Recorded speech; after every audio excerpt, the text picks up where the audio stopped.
The second Doctor's screwdriver resembled a metal penlight and was used primarily as a conventional screwdriver without making contact with the screw. Much larger than his predecessor's screwdriver, the third Doctor's screwdriver had an elaborately detailed silver collar with black and yellow stripes and a red trim which could be pulled down to activate the screwdriver. Its burgundy emitter head could be changed depending on the situation, primarily being used as a tool for opening doors. The fourth Doctor's screwdriver had a plainer silver design with a red emitter ring and diode, primarily being used to detect or interfere with technology. The fifth Doctor's screwdriver was largely unchanged with a brighter coat of paint on the emitter ring and a white stripe added to the central column. Its only unique use being to create loud noises. This screwdriver was destroyed by the Pterodactyls in London, 1666. There are several conflicting stories of how the seventh Doctor acquired his screwdriver.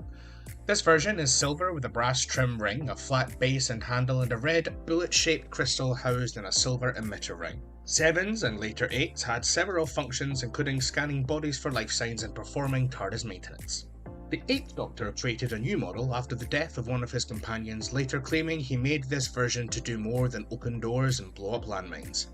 This screwdriver has a wooden handle as well as a metallic tip with 6 prongs that nests a clear diode at the end which glows blue when activated. The War Doctor used a screwdriver with a simple metallic handle and red light-emitting diode at the end, primarily used to summon the TARDIS to materialise around him or nearby. The ninth Doctor built himself a new screwdriver after his previous one was destroyed. This one has a creamy light grey handle with a cracked porcelain texture, silver metal at both the bottom of the handle and the top, and was capped with black pommel. The emitter was blue, which sat atop a silver metal section attached to a transparent tube containing black and red wires. The Doctor used this version far more than previously as both a scanning tool and a means to unlock doors and handcuffs. After being burnt out in a hospital, the 10th Doctor replaced the screwdriver with one with a flatter side, 2 yellow wires inside the tube, and a greyer handle. The 10th Doctor continued his predecessor's trend of utilising the tool more often in similar fashion, i.e. as a scanning and unlocking tool.